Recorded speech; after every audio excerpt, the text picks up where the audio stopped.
I want to thank everyone for being here today. We're thrilled to have you all here with us this evening. We're especially thrilled to have two wonderful keynotes at PAC this year. Dr. Carol McGranahan and Dr. Charles Orso, who will be joining us tomorrow evening. The Public Anthropology Conference began 11 years ago in an attempt to bring together activists, academics, and practitioners who are working towards creating a more just world. This year we focus on the ways that people are confronting violence, encountering resilience, and practicing resistance. With these themes in mind, the graduate students reached out to a scholar in the field who is known for her dedicated work both here in the US and among Tibetan communities in both India and Nepal. Dr. Carol McGranahan is a cultural anthropologist and historian specializing in contemporary Tibet. Her work on the relationships between the CIA and Tibet has inspired students, especially young anthropologists, to examine the systems of power and their dynamics in local and global contexts. Dr. McGranahan is known not only for her research and teaching at the University of Colorado Boulder, but also for her work with the blog Savage Minds and her dedication to making anthropology more accessible through the internet and social media. With this in mind, it would not stay up, but with this in mind, we encourage you to continue the conversation begun here at PAC online throughout the weekend using the hashtag AUPAC14.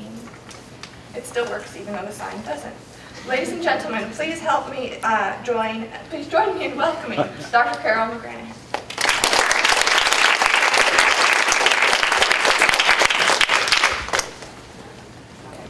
Thank you, Jean, for the introduction, and thank you to everyone here at American University who has invited me to campus and to participate in your conference. I've had my eye on this conference for a long time, so it feels like a real honor to be able to come, not just to participate, but actually to share my work with you in this more extended way. I also want to say that when I received the emailed invitation from Jean, I went to the conference website, and the very first thing I noticed was that last year's cultural anthropology keynote speaker was Faye Harrison.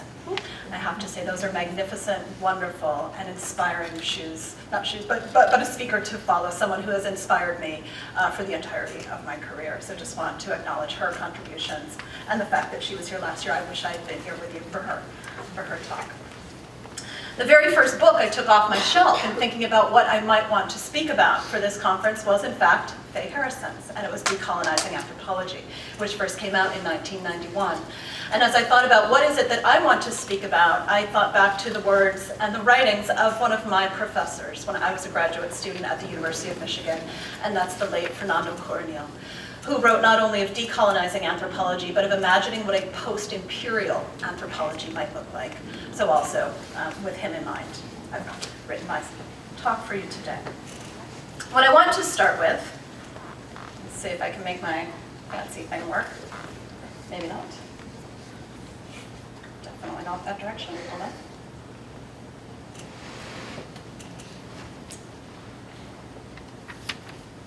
All right. One of those embarrassing moments. What's happened? Is there anyone who knows how to? Hold on. I'm usually good with this stuff. I'm not one of those academics who messes up too much. You know, we have that reputation. There we go. Yeah, Okay, I'm just going to forgo this. Well, actually, I take that back. I'm going to try it. What I want to talk with you about today is self-immolation. So this is going to be very sadly, actually, in some ways, the grounding topic for today's talk. And what you see before you here is the image of a Vietnamese monk who set himself on fire in Saigon in 1963 to protest against the government. His act in 1963 was the first self-immolation of the 20th century that then became a protest act that has come to be seen as kind of a quintessential 20th and now 21st century act of political resistance, of public political protest. So what is self-immolation? Self-immolation in the Tibetan context has meant the choice that individuals have made to take some sort of flammable liquid, kerosene, petrol, gasoline, to pour it over their body, but often also to pour it into their body, and then to take a match and set themselves on fire with the intention of dying.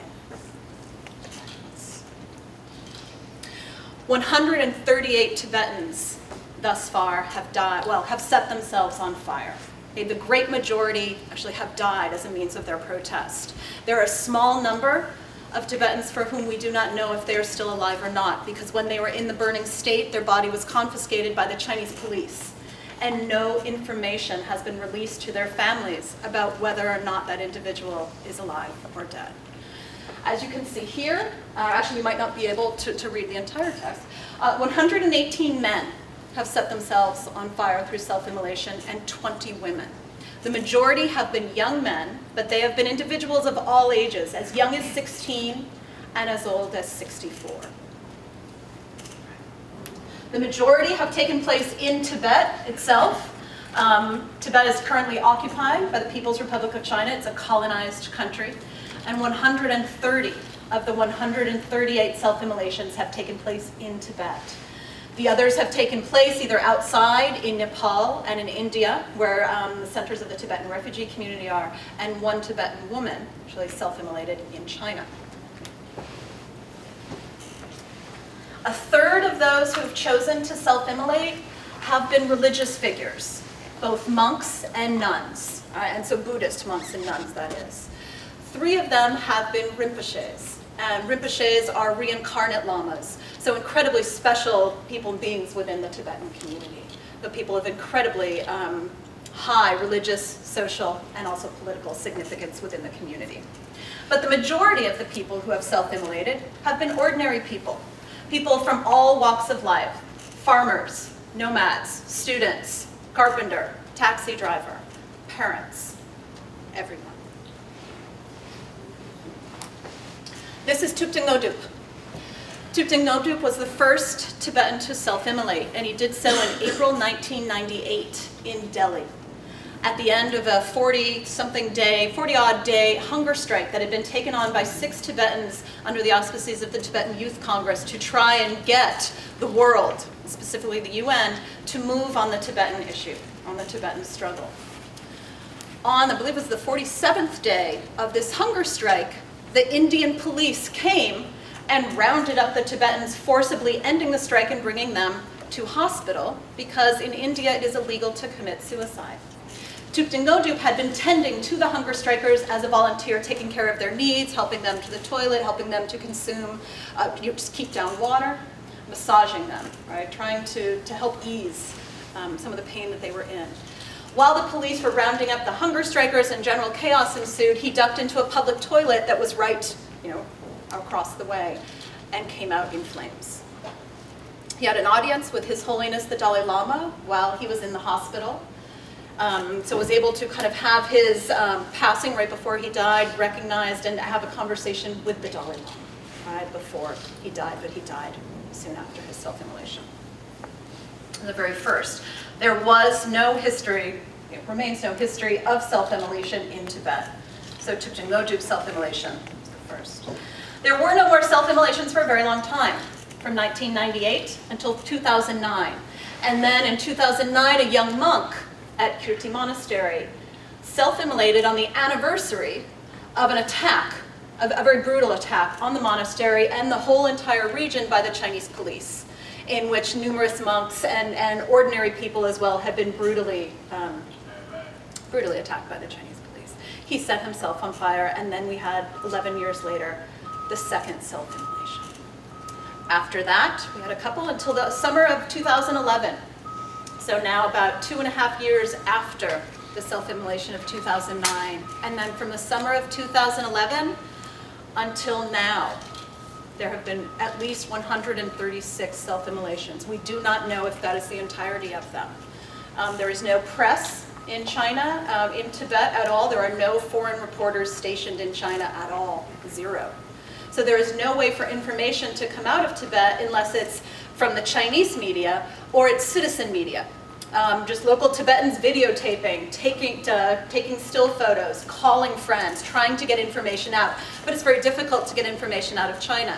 And for the world's media, places like the New York Times, the Guardian, Times of London, all of the big media things, Information sourced from citizen journalists is not the same as information that's sourced by your own reporters, right? It doesn't count in the same way. So it's been very hard to both know and report on what's going on. This is Lamotashi. Lamotashi self-immolated 2.5 weeks ago. September 17th of this year, he's 22 years old. He lived with his family in the Tibetan region of Amdo, which is northeastern Tibet. And he self-immolated in front of a police station in the Tibetan region of Kanlo, which is the contemporary Chinese province of Gansu, and supposedly shouting political slogans while he was in the burning state. And so there's a number of things that Tibetans do when someone self-immolates. One of the things they try to do is to protect the body so that the Chinese security forces don't confiscate either the body still, the person who is still alive, or the person who has deceased. And so they will come and surround someone who's burning. When you get very close to someone who's burning, you can hear what they're saying. And so of those self-immolators for whom we have heard testimony of what they've said, there are a number of things that are heard again and again. Statements such as, "Long live the Dalai Lama," "Free Tibet," "Puranzen," for those of you who speak Tibetan, "Dalai Lama back to Tibet." These sorts of statements again and again across the range of self-immolators. A number of self-immolators have left written testimonies. Some have also left video ones, a small number. And all of those repeat the same sort of things. This is Rikyo. She's one of the 20 women who self-immolated, a young woman who left a written testimony, and in her written testimony spoke eloquently and poignantly of her decision, and directly addressed her family, asking them not to be sad, but kind of to be strong and to move forward. So I'll talk in a minute about why this is happening. This is Lama Soba, who was the first Rinpoche to self-immolate. He was 42 years old at the time, and he left a video transcript of his testimony. This is Sangye Gyatso. Oh, sorry, this is Jampa Yeshe. Nope, excuse me. This is Sangye Gyatso. Sangye Gyatso was married and left behind a wife and 2 children. And as I said already, a number of the self-immolators are themselves parents, right? So who have children. I'm often asked, what happens to the family? And there are all sorts of things ways in which the Tibetan community comes together to support them. But recently, as of January, the Chinese state has started to arrest family members of self-immolators, to punish the family as well. Even further. This is Jampa Yeshe. Jampa Yeshe self-immolated in New Delhi in April 2012 when the Chinese president was visiting, or premier, excuse me, was visiting India. He self-immolated not in Tibet, but in India at a public event, a political event where the world's media had gathered to document the arrival of the Chinese premier. And so Jampa Yeshe's self-immolation was actually documented, photo-documented, and kind of by Reuters, by AP, by all of the big global media. His self-immolation represented a turning point in the way that the world's media started covering the stories of the self-immolations. So why? Why are Tibetans self-immolating? The main reason has to do with history and politics. It has to do with an effort to try and speak back to the Chinese state. China took over Tibet in the 1950s. In 1959, the Dalai Lama escaped to India after a decade of trying to make things work, trying to cooperate with communist China, and finding that that was not possible without severe loss of culture, of autonomy, of the Tibetan way of life, and especially of Buddhism.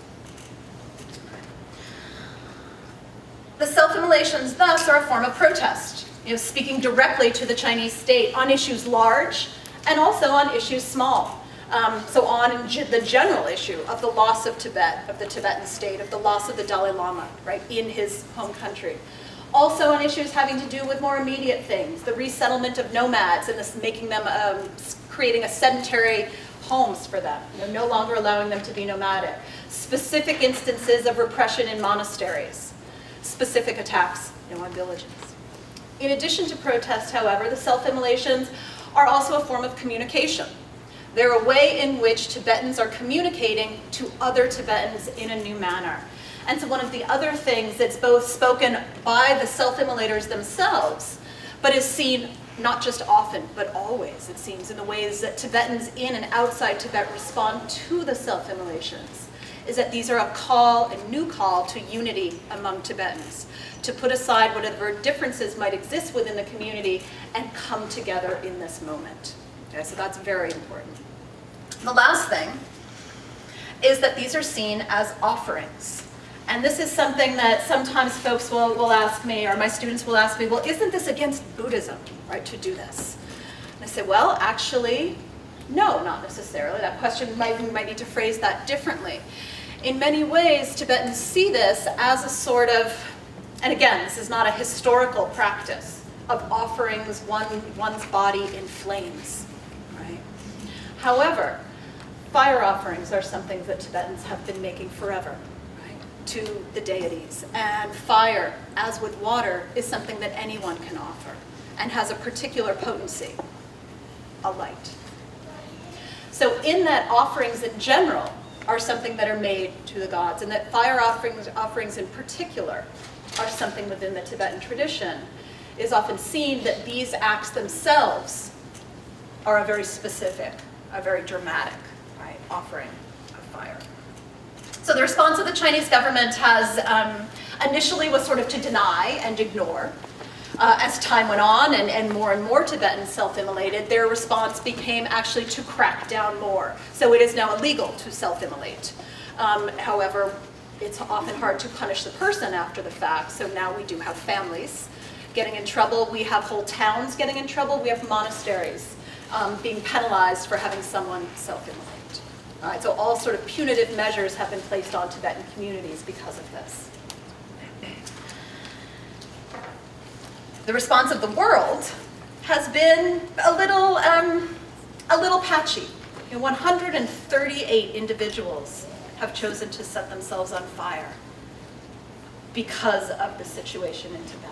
I would like to stand here before you and say that the people of the world and the governments of the world have stepped up, to really put the pressure on China that needs to be there in order for maybe the sorts of changes to be implemented that would stop this practice. That hasn't happened yet. That doesn't mean it won't. But as of yet, I'm guessing many of you in this room might not have even known very much about the self-immolations at all. So there's still work to be done just in terms of getting the word out, never mind getting to the action that needs to be taken.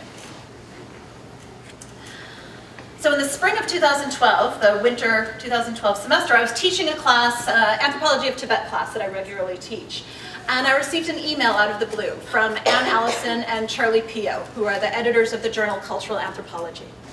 And it was an invitation for myself and for Ralph Litzinger, who's a professor of China, anthropologist of China at Duke University, to co-edit a special issue of the journal on the self-immolations on Tibet, so on the situation there.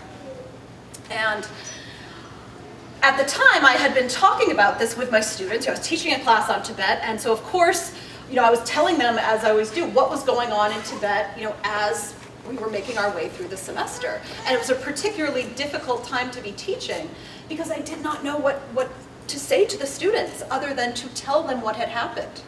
And so I would stand before my students, most of whom were 18, this was an undergraduate class, between the ages of 18 and 21, the exact ages of the majority of most of the self-immolators.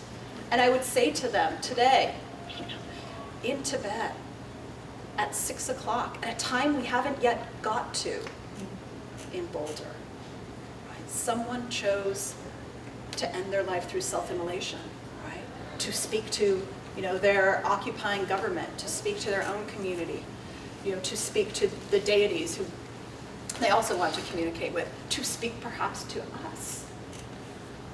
And try to muster all the anthropological knowledge I had, all my sense of how we might be able to understand this, come to terms with it, right? And then at the end of the class say, what will you be doing at 6 o'clock when that time comes? Right? Will you be on the phone with your mother? Will you be making dinner? Will you be, out with friends? how do you mark that moment, right, when it comes? How do we try? All right, and this is my job as an educator, my job as an anthropologist, to help provide the framework, to help fill in that framework with meaning, right, so that those of us on the other side of the world can try to make sense of this. It was not easy. It remains uneasy. I knew, however, it had to be a public anthropology. Okay? So this image is of Padre Chitso. She was the first nun to self-immolate. And here's the issue of the journal that we did. Where I found strength and encouragement and sort of, I was going to say the balls to do this, but I'm being videotaped, so I shouldn't say that. But sorry, was centered to Edward Said in some ways, something he wrote that my mentor and my advisor in graduate school, Ann Stoller, always shared with her students, which is the idea that scholarship cannot just be about the world, but scholarship needs to be in the world. And I thought that's what I need right now. So turn to those writers, right, those scholars who inspire me, who provide that sense of how to make your way through an urgent but difficult time. So the question, of course, was, okay, this needs to be public anthropology, but what is that? And for me, ironically enough, I had actually edited a special issue of the journal India Review in 2006 on this very topic, on public anthropology. I actually have I brought some off-prints to share with you all if you're interested. So I went back and looked and thought, okay, well, what did I say back then? What did I say public anthropology was? Right, and is that going to be useful now? I'm just going to read off my note card some of the things I thought it was. It was new. It was not just, old wine in new bottles, but it was actually something new that anthropologists were doing. It was unorganized, right, informal. It cut across fields, cut across theories. It addressed inequity, real-life problems. It worked to relieve suffering. It was accountable, it was ethnographic, it was anthropological, socially relevant, theoretically informed, politically engaged. And it was happening now. None of that was useful to me. All right. 6 years later, as I was actually saying, okay, it was easy to write that, but what does it mean to actually do this now? What I would add now is to think more, and what I want to do with you today, to think more about the public part of it, and also the sense of service and benefit. The way that a public anthropology needs to reveal things. It needs to work to transform practices and structures. It needs to relieve. How does one become a public anthropologist? Right? What sort of activities count? And I would say this is something that's both in the field and out of the field, and there is no one way, right, to do it. I think of my colleague at Pratt Institute in Brooklyn, Uzma Rizvi, an archaeologist who has worked hard throughout her career to give up decision-making processes to the community in which she's working. All right, so to surrender some of the control over what her archaeological work actually looks like. I think of Gina Athena Ulysse, a dear friend and colleague of mine from graduate school, who writes beautiful anthropology and ethnography, but is incredibly powerful and fierce and moving as a spoken word poet, including at the AAAs. Who doesn't just get up and give a talk, and she certainly does not read a talk, but performs what it is she wants to say and finds whole new registers, right, in which to communicate, and brings her anthropology and her ethnography beyond the academic setting, who performs at museums, at all sorts of cultural events, and has connected with new communities. To me, that's a sort of public anthropology. I think of David Graeber, who I'm guessing many of you might know his work. David Graeber, whose work ended up taking him, perhaps unexpectedly, perhaps not, to be one of the leaders of Occupy Wall Street, right? And now taking thought on debt and what it might mean to have a moment where debt is forgiven at the international level as well as at the very personal level, right? Floating around as something that we talk about, an idea that's rooted in different anthropological scholarship of his, but also of all the people who came before him. So me, say not everything I do is public anthropology. Some is and some isn't. But all of the anthropology that I do that is public is informed by my research. All right? It's informed by my kind of hands-on knowledge based as a cultural anthropologist in cultural immersion. And I would say my public anthropology is mostly in 3 domains. So So in addition to the writings and the talks on self-immolation that I've been doing, I have also, as Jean mentioned, been very active on social media. So finding a way to communicate through Twitter, through Facebook, through blogging on Savage Minds, right, with bringing anthropology kind of to new domains. I also testify as an expert witness in political asylum trials. And our job, I think, in times of political crisis, is to respond with anthropological knowledge, anthropological expertise, and to use the credibility that we have to try and affect change where needed. And so not to have any sort of false modesty, not to actually shy away from the category of expert. I think a lot of anthropologists shy away from that and just, oh, I'm not an expert. You know what? In many domains and in many areas, we have expertise that is needed and is valued. And while we can sit in a conference room upstairs and debate, on and on about what it means to be an expert and deconstruct that category for several hours probably, there's a lot of power involved in claiming that title when it's needed. So I've testified as an expert witness in about 70 Nepali political asylum trials in the United States and around 20 Tibetan trials. And I can tell you that that is an incredibly powerful experience. It's not something I asked to do. It's not something you can prepare for. I received a first call in the summer of 2004. I'd never even really heard of the category of being an expert witness before. And it was a lawyer saying, I got your name from your university's Center for Asian Studies. We need someone with knowledge about Nepal to serve as an expert witness. This person was politically persecuted for their beliefs. And I thought, well, gosh, if I have knowledge that can help, of course I have to do this. It was my first case, and I thought it would be my only case. I never dreamed that 10 years later I would be standing here before you saying I've done almost, 80-something cases by now. And actually, for those of you who are interested in learning more, Tricia Hepner and I are running a workshop on being an expert witness at the AAAs this year, right, in just 2 months' time. It's stepping forward when you're asked. It's stepping forward when you're not asked. It's being of benefit. And in the Tibetan community, when I think of my research, and in the way that the Tibetans with whom I work talked about those soldiers, the veterans, who had served their country, what they would often say is, phrase it in a term of whether or not what they did helped, whether or not what they did benefited the community, pentogire, or mare, as the case may be. So this sense. So a sense of service, a sense of responsibility, grounded in the discipline, but for me also grounded in Tibetan sensibilities, grounded in the sensibilities of the community in which I do my research. So this cultural anthropology hotspot was new. Now there have been 20. When we did this in 2012, there had been 4. We were the 4th one. And the idea was to bring anthropological knowledge to bear on crises as they unfolded, right, in the now. Not to do the research now and then publish 5, 6, 7, 8, 10 years later, right? We all know how that works. But instead to do it now. And in the first moment, we were not quite sure what to do. I thought, well, I can't go to the field. We haven't done field work on this. None of us have researched this per se. And yet, scholars, thinkers, artists, writers, all had something to say.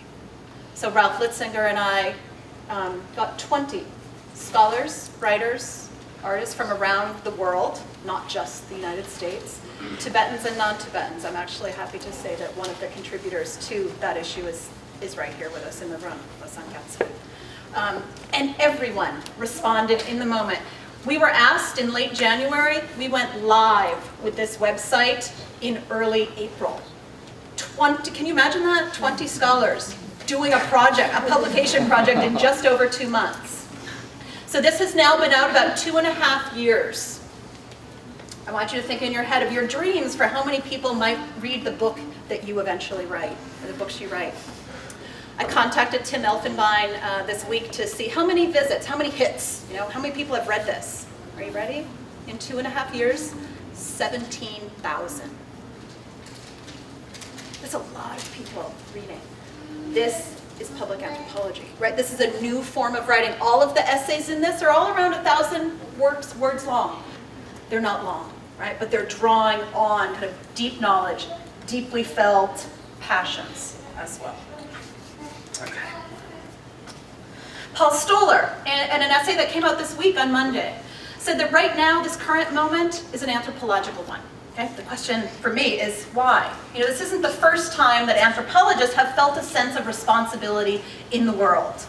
And if we had more time, I could go through the long list of uses and abuses of anthropology in the political realm over the last 100 years. But I think many of you might already know kind of what that talk looks like, what that history looks like. Gerald Berriman, in 1968, wrote that we are in unconventional times. And what we need is an unconventional anthropology to meet the unconventional responsibilities that we have right now as a discipline. So what I want to ask, 46 years later, right now in 2014, is what's unconventional about right now? What is new right now that we also feel a sense of urgency and responsibility? And one of the things that's really shifted, I think even just in the last 6, 7, 8 years or so, is social media. So we do have things like blogging, but for me actually, what's really shifted has been new forms of community that exist online. Places such as Facebook, Twitter, Instagram, as well as the whole world of chat apps that I won't even go into at the moment. These new communities, right, new assemblages, are new forms of shared space. So where we are now is not actually where I sort of feared I might be when first starting this, that is this a type of armchair, a new form of armchair anthropology? And I think the answer is no, right? In some ways, yes, if it's not based on field work, then we're reflecting from a distance, right? It's field work informed. But I can't go to Tibet. I mean, it would be very hard to interview someone before they self-immolate. That's not information that people disclose. Right? But even after the fact, I can't go interview people's families because there's no access granted by the Chinese government. It would be very dangerous for me to even phone and try to do interviews. Right, so this is some place for which standard ethnographic methods are not going to work in terms of field work. So what we have instead, in some ways, again, is this knowledge and reliance on deep, already existing knowledge, the horizontal reaching out to your network of scholars, right, for complementary knowledge, and then turning to this new online world. Virtual worlds, and not in the sense of an ethnography of, Second City, an ethnography of online communities, but thinking of these new online communities as a new form of fieldwork, actually, as approximating some of the best parts of fieldwork, right? That idea of being there, the idea of having a presence in a community, the idea of sharing a space. And so those of you who have done ethnographic fieldwork, think of all of, in some ways, the best parts of it are when you're not actually doing the research, right? When you're just hanging out, it's over breakfast, or you're talking about other things, right? Much of that aspect of fieldwork, which is actually some of the places that are most deeply cultural, all of that exists online as well. So my Facebook, does it count? My Facebook, I guess that's the phrase we use. Many of my Facebook friends are Tibetans who I've never met, of different ages, mostly young. In the same way as in 1994, when I was in Kathmandu as a young graduate student doing research, and I would get up in the middle of the night with a bunch of my Tibetan friends to watch the World Cup, right? Because in Kathmandu it came on at 12 o'clock, and then there was a game at 2 a.m. This past summer, I watched the World Cup online on both Facebook and Twitter with not just Tibetan friends, but all sorts of other friends around the world. This is that sort of shared space I'm talking about. I can tell you, which teams the leading Tibetan activists were rooting for, because we were going back and forth on whether you wanted Brazil or Germany or who was it, right? That has nothing to do with my research, right, per se, and yet neither did watching the World Cup in 1994 in person in the middle of the night. And yet I feel these absolutely kind of approximate that same sort of sense of being part of a community in a way that's not forced, but being part of a community because you care. What I want to say, more than that, is that we shouldn't underestimate it, because it often feels very easy to underestimate or even to dismiss social media. This new form of communication, of technology, of knowing others, actually really matters. And it doesn't just matter for me as an anthropologist. The ways in which I see it mattering is that it also matters for those Tibetans, who are online as well. What I see is a coevalness, not in Johann Fabian's sense of, the anthropologist being, accepting time to be coeval with the people with whom they are studying. But folks online seeing a coevalness with others around the world in terms of what's going on, a shared engagement in what's happening in the world. This is from the climate change march that took place in New York City, just 2 weeks ago. Y'all know who that is? That's Pussy Riot. Okay? Pussy Riot met up with a bunch of Tibetan activists, and here's the result of that.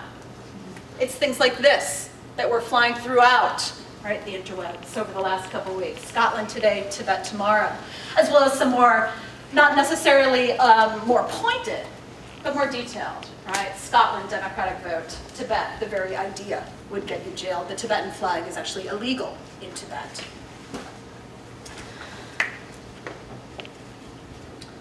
This is Mongso, which is the Tibetan word for democracy. This sense of a shared space and of a shared engagement is not a paralyzing sense of universal humanity. I think it's really a space of action and a space also of hope. Just a couple days ago, Tibetan activists registered a huge victory. The Nobel Laureate Summit was to be held in South Africa this month in October. Anyone who had received a Nobel Peace Prize, right, was supposed to come, and it's going to be a meeting of all of the recipients of this award. Incredible gathering. Under pressure from China, the South African government denied a visa to the Dalai Lama. Tibetans started organizing, and a number of other Nobel Prize recipients decided that they would not attend. And what happened in the end is that the summit has been not canceled, but it's being moved. The new destination, I believe, hasn't been announced yet. It looks like it might be Rome.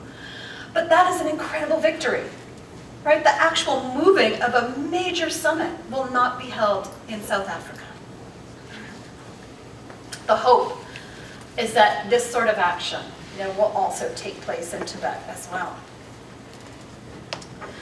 Tibetan Buddhist monks from South India this August were touring the United States, and they were in St. Louis. These are monks from Drepung Gompa Monastery in South India. They were in St. Louis this August, and they had a day off on a Sunday. And their hosts were telling them about what had happened in Ferguson, just down the road. And so the monks said, well, can we go? Let's go. And so they showed up. And here they are from Tibet. St. Louis Alderman Antonio French was actually there where the monks were, so met them, and very active on social media, started getting photos out that were shared zillions of times. I realize that's not an accurate term, but were shared an incredible amount of times. You have here one of the images that went around that I saw everywhere, that week. Hands up, don't shoot, right? An action also that we've seen in Hong Kong over the last week, with Hong Kong protesters also doing the hands up, don't shoot movement, these signs of solidarity. Geshe Ngawang Tinley was one of the monks who was there. It's his first visit to the United States. And in an interview, what he said is, in Tibet, it happens like this. Everywhere, every month, they have the problem in Tibet, the police shooting like this. What he didn't know, however, was about the racial inequality that existed in the United States. That was new to him. There was also time for selfies. On the same day that Michael Brown was shot, which was August 9th, in Tibet, 13 peaceful protesters were shot in an anti-mine protest near Shigatse, protesting the fact that they didn't want to mine in this particular territory. They were also shot. 3 days later, in the area of Kanze, another group of peaceful protesters were shot. 7 of them died. This is 3 days after the shooting of Michael Brown.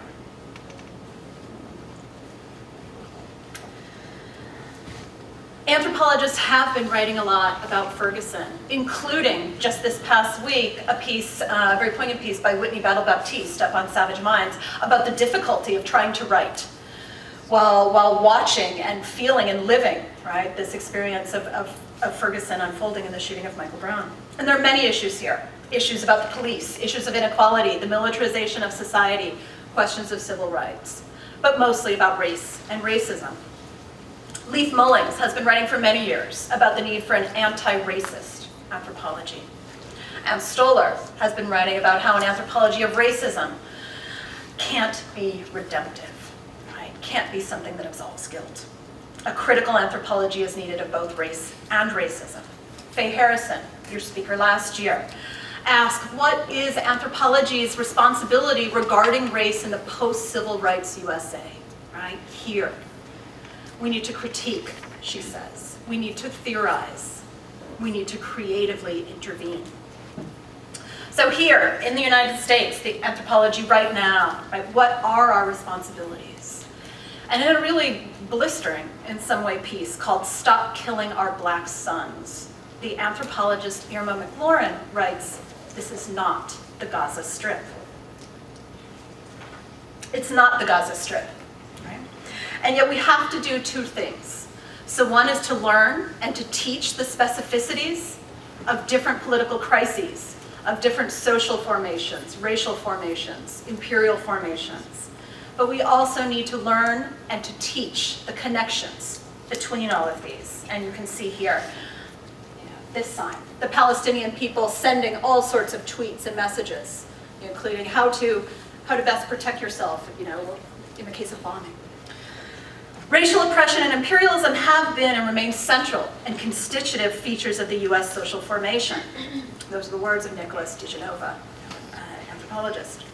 My research on Tibet is also research on the US empire. It's on the CIA and it's on all the different ways that the United States has supported Tibet, enabled Tibetans in certain ways, but also constrained their political struggle because of the interests of the United States.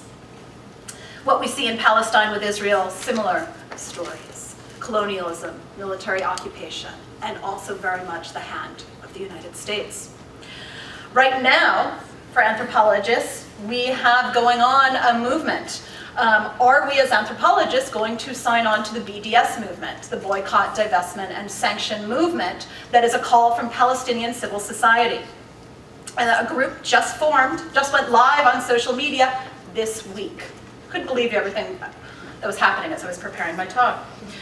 The anthropologists for the boycott of Israeli academic institutions. I am going to read you from their letter.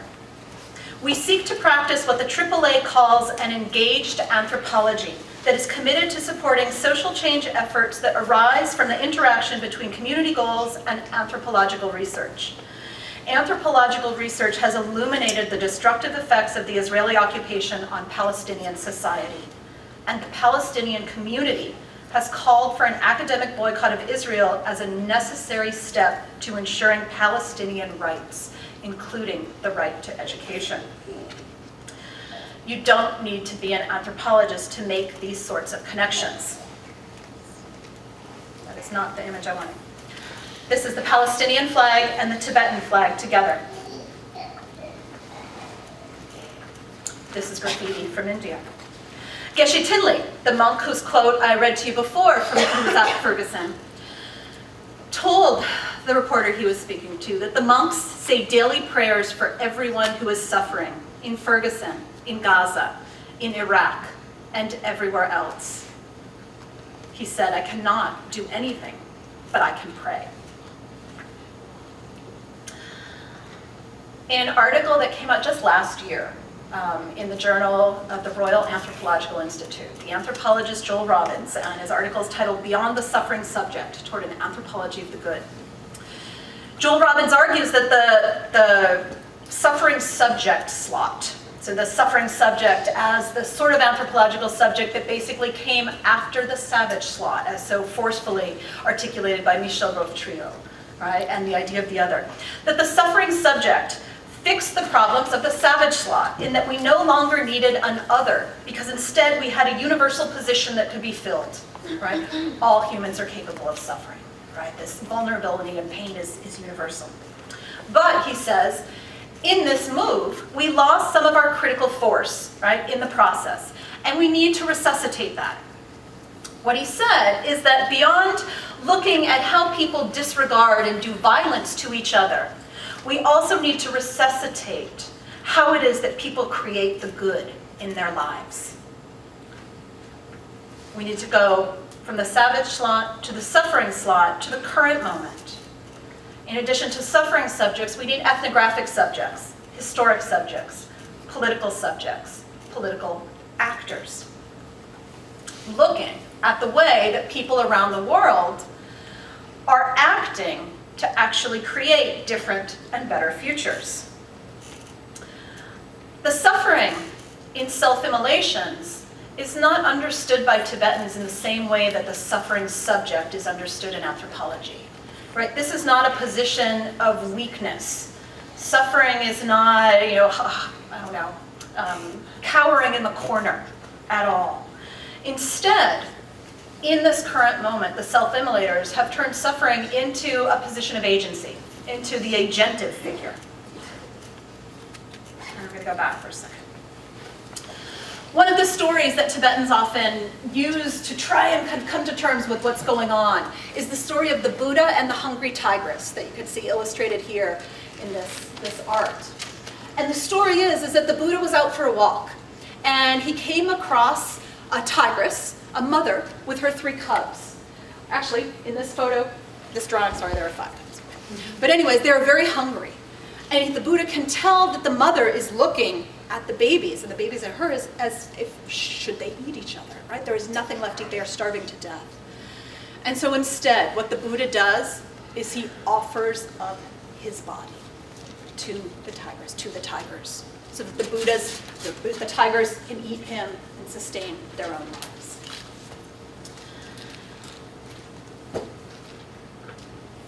May all sentient beings be free from suffering. Most Tibetans probably do not pray in English, they pray in Tibetan. And yet if they were going to pray in the English language, this is one of the prayers, the main mantras kind of translated into English. May all sentient beings be free from suffering. The acts that the self-immolators are taken are not seen by Tibetans as suicides. They are not seen as desperate acts. They're seen as something else. Right? They're seen as a building on the past, on available cultural resources, right? Depth of religion, politics, culture. They're seen as acts in the present, and they're seen as acts that are working to secure certain types of futures. I'm going to draw here on the work of a bunch of scholars who contributed to that special issue of cultural anthropology, of the Tibetan anthropologist Tsering Shakya, of Sienna Craig, a medical and cultural anthropologist, of Tenzin Mingyur Pedrin, a young graduate student at California, Berkeley, and of Giovanni da Cole, an anthropologist in Europe who's the founder, along with David Graeber, of the journal How. Of the various things that Tibetans see, and scholars of Tibet, such as myself, is the idea that what's going on here is, again, not suffering in that suffering subject anthropological sense, but a virtuous pain.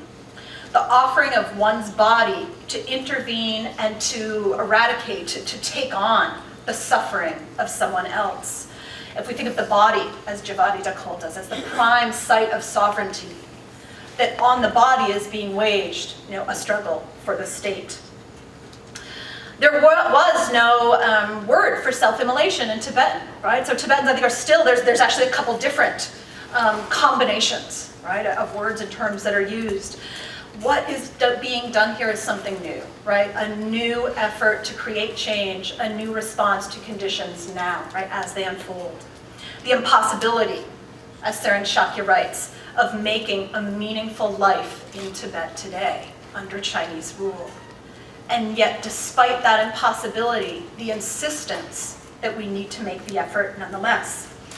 When I give talks on the self-immolations in Tibet, and I have given a bunch around the United States and Canada to both academic audiences as well as Tibetan audiences, and usually to mixed ones, contemporary art has been one of the key grounding parts of my talks.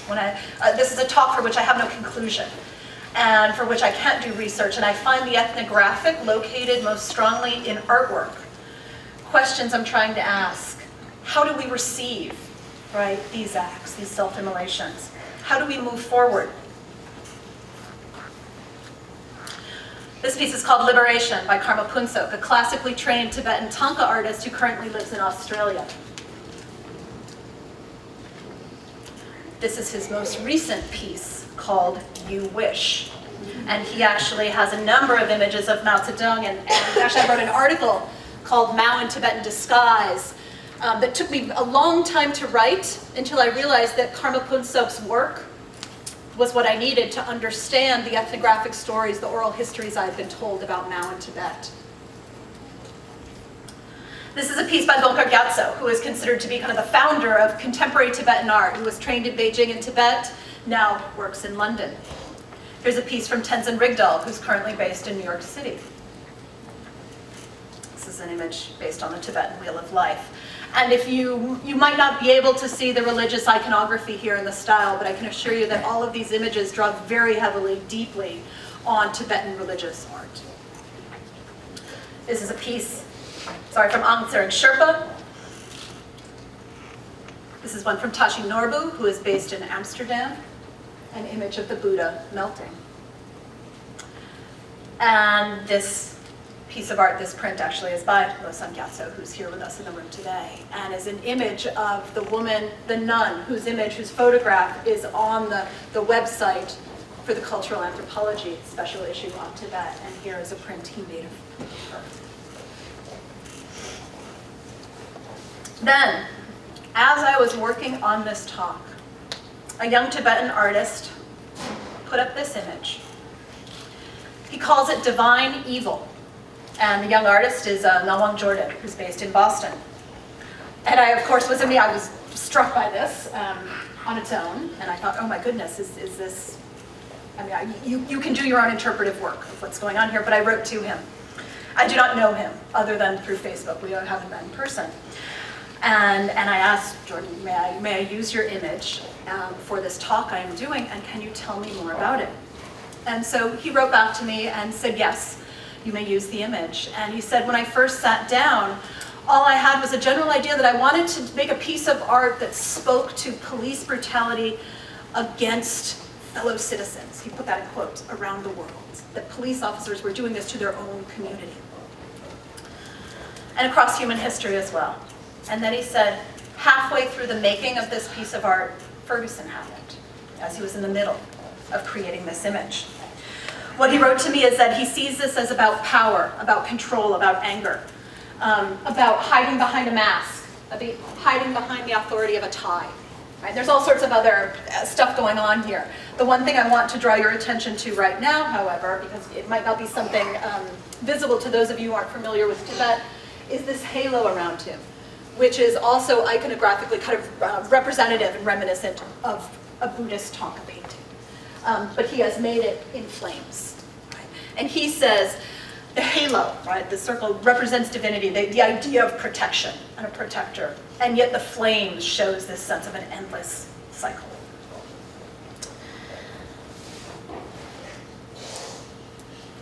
After the shooting of Michael Brown, a number of people participated in something called the Black Lives Matter riots. And one of those was a woman who is a blogger and a professor whose work I find very stimulating, provocative, named Brittany Cooper. And what she wrote at the end of the piece was from the sentiment among Black youth.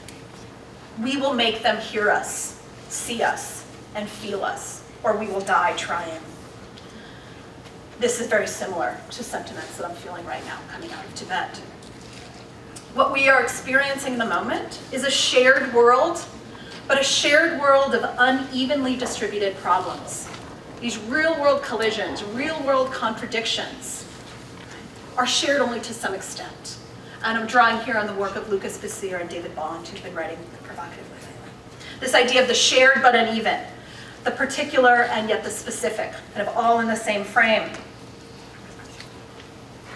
The idea for some Tibetans that what is happening, what took place in Tiananmen, and you can see here the reference to Tank Man, to the Umbrella Revolution taking place in Hong Kong, and then this is the Tibetan flag. That right now we, anthropologists in this room, cannot retreat into the cultural alone. but we must historicize the present.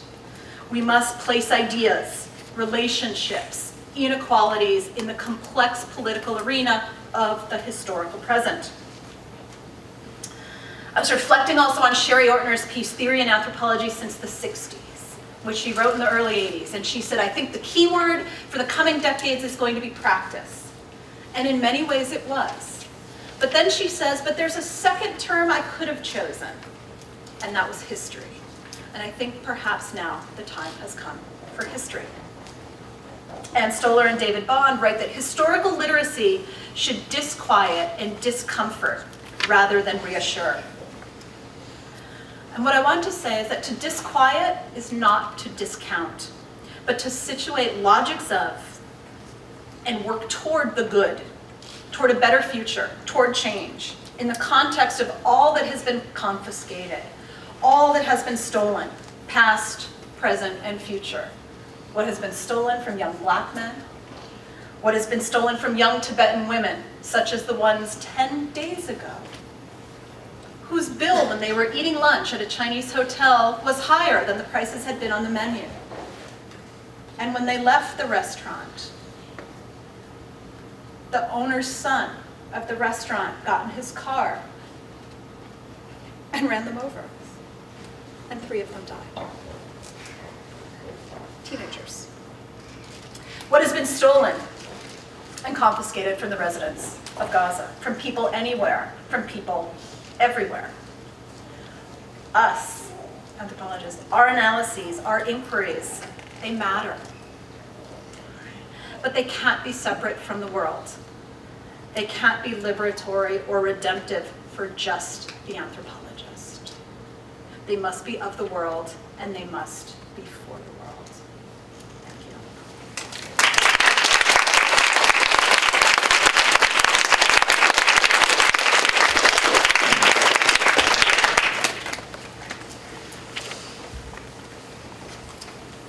I don't know how you usually do this, but I guess, do we?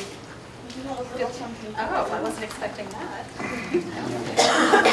Oh, nice. Well, thank you. Okay, that's lovely. Thank you all for being here. Sorry. Do you want to answer questions? I'm happy to answer questions if anyone has them. Oh, there's one in the back. Sure. I was wondering if you could talk a little bit more about the art, Tibetan art, about how they don't. Sure, that particular image or just in general? Just because you said that there's been a lot of artistic interpretations of him. Okay. First, I'm going to tell you, I wrote an entire article on this, so I will direct you to that in more broadly. But in general, so Karma Punsok, who's the artist whose Mao image you saw here, has done a couple other Mao images. And basically, one of the things that I see going on is, and especially with Karma's work, let me just talk about his work rather than others, is an attempt to resituate Mao within a Tibetan perspective, rather than letting the Chinese perspective be the driving one. Right, so putting Mao often, he's done 4, this is, I believe, his 5th painting of Mao. And pretty much all of them put Mao into some sort of Buddhist position, whether it's in the formation of a deity. He has an image of Mao where he's painted a Buddhist deity right on Mao's forehead. But all of it is trying to kind of use different Tibetan ideas about Buddhism. And also, I believe, the relationship between Tibet and China, because if we look back over time, the relationship between Tibet and China has not just been a political one in that they're neighbors, but it's also been a religious one. So it's really calling actually on, in many ways, a centuries deep relationship to try and reframe the current communist period, this period of occupation. But the article that I wrote is open access. It's up on How, so anyone can read it anytime. So, but there's incredibly provocative, often disturbing images also. So these are not gentle images of Mao, but ones that Tibetans, as well as others, often find really difficult to grapple with. The idea of Mao in deity position, can be one that's hard to try and figure out what to do with. And in many ways, that's what contemporary art does for us so beautifully, right? Is cut to difficult topics in ways that words often are not able to. Mm-hmm. So to what extent in your anthropological work and the work of other anthropologists dealing with Tibet, does the rather not very beatific reality of Tibet's feudal, theocratic, also homophobic nature of the previous, pre-invasion regime complicate matters or add, I don't know if you call it nuance or something, it's a stronger term. But what role does all of that play in the anthropological study? So what I think the anthropological study of Tibet does is it shows that Tibetans are real people, right, who live in a real world. And that many of the expectations that Tibet was some sort of utopia or Shangri-La, right, if you will, were founded on the fantasies of others, of outsiders. And that if you actually look at historic Tibet and actually existing conditions, that they were as varied, as drastic, as dire as any other country in the world. And so what I think scholarship is really good at is showing that the reality of a situation makes neither for excuse nor for condemnation, right? And so scholarship, especially anthropologists, but not only, has been really good at lifting that Shangri-La veil and saying the fact that Tibet was not a utopia does not mean that it's okay for China to colonize it or for any other country to colonize it. It means it's a real place with real people living real lives. So.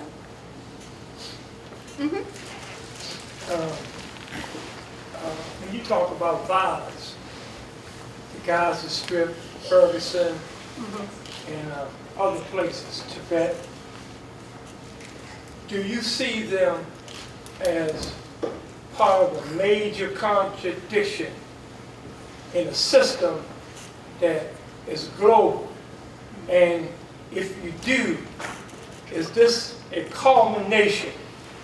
Because it seems to me that this violence is spreading, it's getting greater, and it's coming to a head.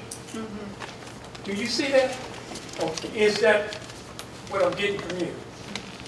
You are getting that from me. That is not a misinterpretation. One of the things I thought when I was asked to give this talk is, should the talk just be about Tibet? And as the summer went on, it was very clear to me that it couldn't be. And while this talk was Tibet, Ferguson, Gaza, it could have been Tibet, Ukraine, Kashmir, Syria, Iraq, Hong Kong, and on and on.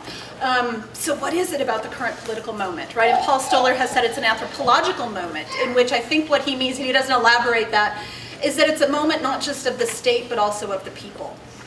So I think we are in a period of crisis, perhaps of democracy, of capitalism, but China is not a capitalist country. So this is not, we can't blame it all on capitalism, right? That is not the only thing that's happening right now. And I think right now there's a waking up, it seems, of many peoples around the world to oppression in a way that's happening in different places. What will become of it, that remains to be seen. One other question. Because of the violence against human beings, because of the violence against the natural environment, this is an abstract question, is Mother Earth taking revenge on us now because of the earthquakes, the tornadoes, the floods, etc.? Is it coming against us? That question I can't answer. Different traditions have their, different predictions and different, divinatory senses of what is coming and what is and why. And that might actually be a question to look at,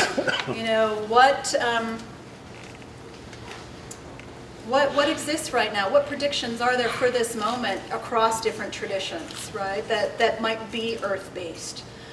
Just in Nepal this summer, there was a huge landslide. Several villages walked away. The flooding in Kashmir, that just went on in the last month. So this is a time of natural disaster and not just political disaster.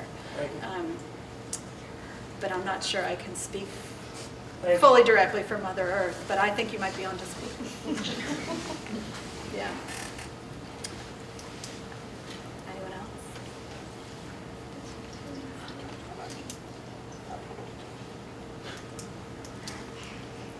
Could you talk a little bit about the whole, like, I mean, in China, I'm from Taiwan, and in China there are several regional areas. Every area they have like some independent movement. You may call that Xinjiang, and Tibet, and also, and I can see Hong Kong probably next place, and for Taiwan for Taiwan now we consider we are not part of China, but at the same time we are still also involved in that struggle, in that issue. I'm thinking like from Tibet what we can learn, like for the whole. My question is kind of all over. No. That's a good question. So there are lots of Tibetan activists around the world actually are reaching out, I think, to other political activists. So one of the things that happened this week was the Tibetan Action Institute. So Tibetan refugees in India are the most hacked group in the world. So if you want to study cybersecurity, you are sent to Dharamsala, right, which is where the Dalai Lama's government is, where the Tibetan government is, because that is the most hacked community are Tibetan refugees. So one of the things that actually Tibetan activists did this past week was share information with folks in Hong Kong about how to guarantee security over your kind of chat networks. Right? Why Fire Chat, for example, might actually not be as secure as the Hong Kong activists thought it was. Right? So kind of sharing these sorts of experiences. Backing up a bit, though, in terms of thinking of a struggle, Xinjiang, Tibet, Taiwan, maybe Hong Kong. So when the communists won and Mao took over China, and this was in 1949, one of the first things he said he was going to do was liberate Tibet. And the idea was, in socialist terms, that Tibet needed to be liberated from feudalism, right, from theocracy, but also from imperialists. There were 2 or 3 British men living in Tibet at the time. So with all of that rhetoric, Mao actually was true to his word and marched into Tibet, eastern Tibet in 1949, crossed the Drichu River in 1950, and took over Lhasa by 1951. Right? So this is all happening. 1959, His Holiness escaped. So Tibetans have been in exile since 1959. So the Taiwanese, right, kind of the exodus from China to Taiwan, just a little bit earlier. Tibetans right now are conflicted, I would say, in their personal struggle, in their political struggle. Many Tibetans personally feel that they would like for Tibet to be independent once again, to be free. The Dalai Lama's political struggle right now is that Tibetans are looking for genuine autonomy within China. So His Holiness the Dalai Lama is trying to work with the Chinese government. Now, the events of the past week and as they unfold in Hong Kong, we'll see if there are any modifications to that plan as we see what sort of autonomy is possible in Hong Kong that might or might not be available in China. But that's a question where I think what you should do is actually sit down with the Tibetan students here at American University and continue that, that conversation. It's an excellent question. I'm not an anthropology student, so forgive me if my question comes up. It's okay. So the first part, as a Tibetan, I remember us being frequently, as growing up, compared with the Jewish community.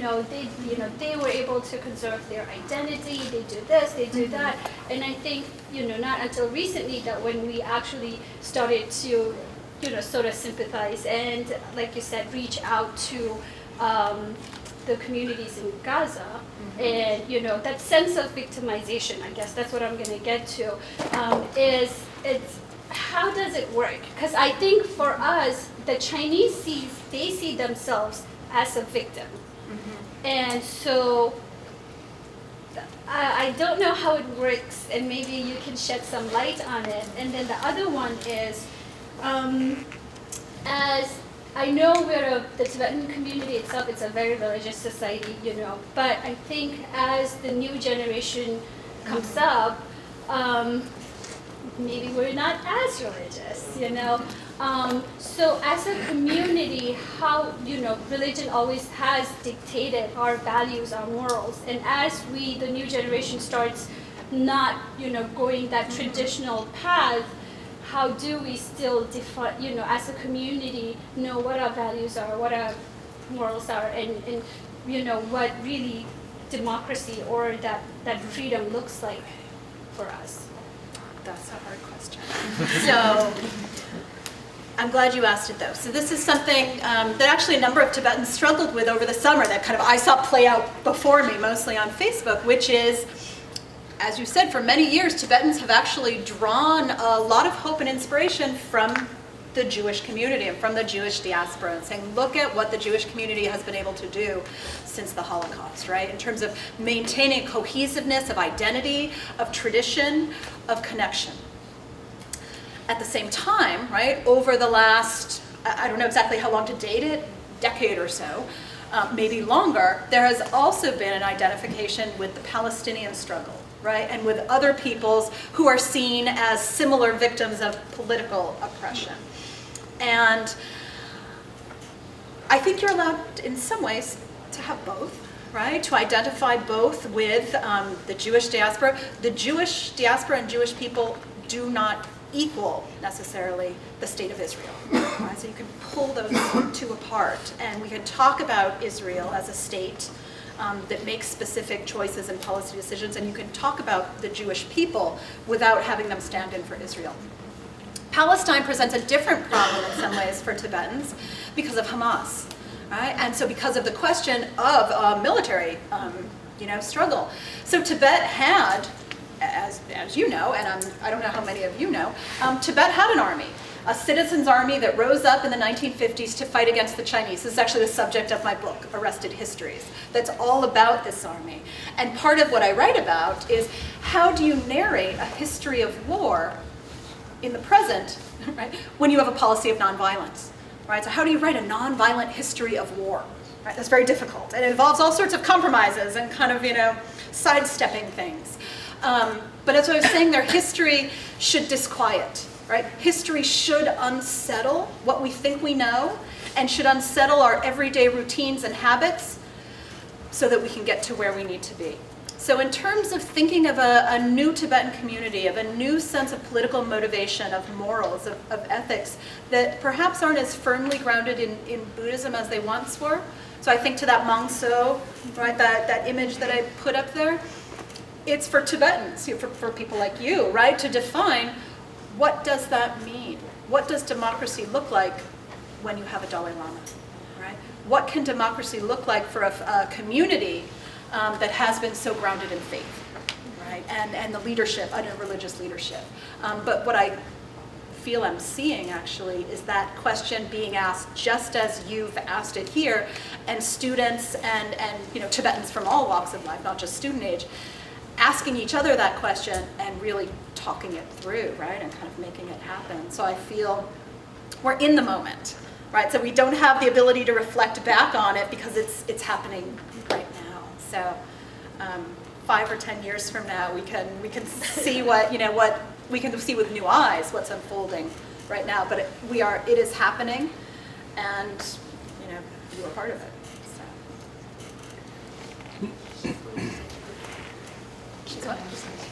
Oh, okay. All right, I guess one more question. I'm listening to talk about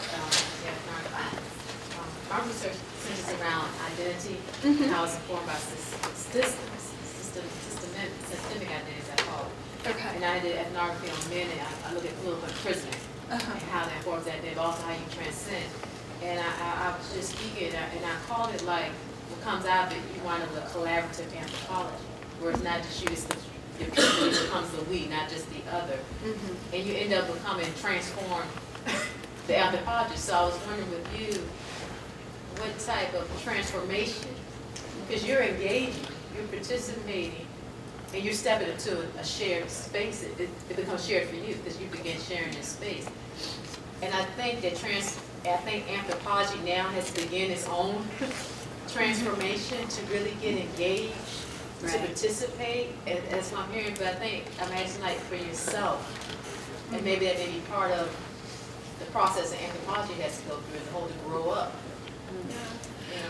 Well, yes. I mean, I think that was one of the points of my talk is that anthropology is in this period of transition where we need to. It's kind of something that happened in the early 70s, right? With really taking stock of the colonial past. And I feel like now we're in a stock where we can take. Now we're in a place where we can take stock of this imperial present, right? Not just a colonial past. For me personally, right? So at the disciplinary level, that's for all of us. I think all anthropologists, given the intimate nature of our research, the fact that, especially for cultural anthropologists, we are our methodology, right? Like yourself, your body, you're you, right? That's all you need. All I need to do my research is a plane ticket, you know, and a notebook, maybe a pen. I don't need anything else, and I need to be there, right? That presence. It can't help but be transformative. I think the key is to tune in to the transformation, right? And to sit with it when needed and act on it when needed, and bring that to your teaching, bring that to your speaking, bring that to your writing. And I think these are things that are always unfolding, right? It's not as if it happens and then you're good, right? And then you can just coast or plateau, but constantly being in that moment. And that's for me, one of the reasons why after all these years, I still believe, you know, in the power of anthropology. All right. Thank you so